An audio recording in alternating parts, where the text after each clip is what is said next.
I have a wonderful, wonderful life. So I think it's so important for survivors to understand that this is a very dark period in your life.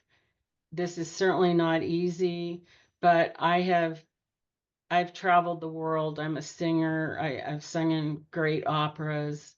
I've professionally been an engineer.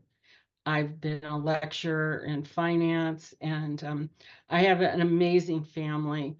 The profound improvement in your family, your children, is absolutely worth every bit of suffering you go through to get through it. And I also want to say there is no way around this. There's no way to forget it. You have to go right through the flames.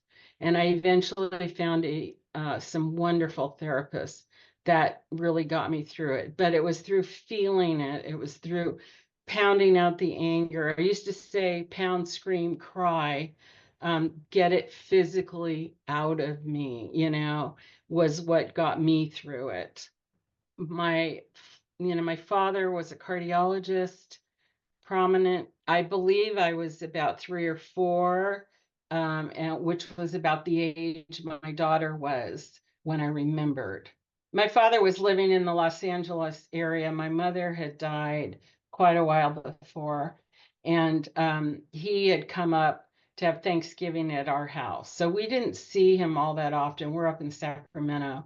And so it was a big deal to my kids to see their grandfather. They were very excited. And I can remember, um, our daughter jumping up and down, literally. She was so excited. Her grandfather was there, and he was going to be sleeping in our den, um, in a queen bed. And her bedroom was next door.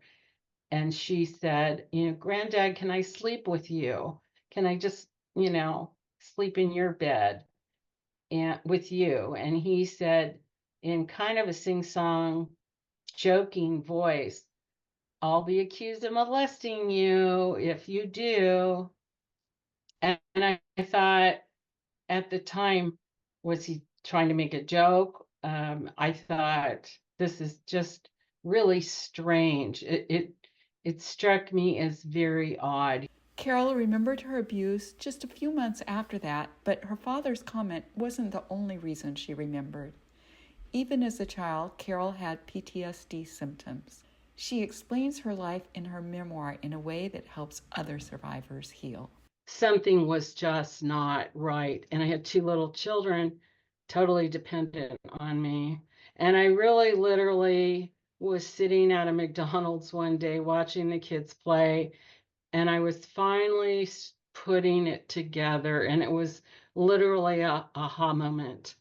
And I said to myself, you know, all these things, there's a reason, there's some reason this I'm having so much anxiety and felt crazy. I felt just like I was losing my mind. I was terrified. I had been to therapist after therapist after therapist. They had no idea what was wrong with me. And it kind of all just came together when I was 36. I was absolutely devastated. I was devastated. And as you probably know, Mary, it's like I had lost who my parents were, who my father was, who I had really loved. He was a kind, gentle man. This was, um, I lost who I thought I was, which I think was the most devastating thing. How do you know your memories are true? Well, that's, the million-dollar question. Um, I know they're true because of my recovery. I had just a lot of symptoms that when I recovered went away. About 2 years ago, um, it came out in the family that my father's brother had been molesting his grandchildren. So this is just 2 years ago. And that was documented. He had admitted to had written a note about apologizing for it, which of course I would kill to have. But it did come out. In general, you don't have proof. I have a sister who said she would have known this was going on. She can't believe me because she never knew it was going on. Well, there were no pictures. It's the whole nature of sexual abuse. There's no movies, there's no photographs, he was hiding this completely, coming in the middle of the night. And it's the nature of sexual abuse.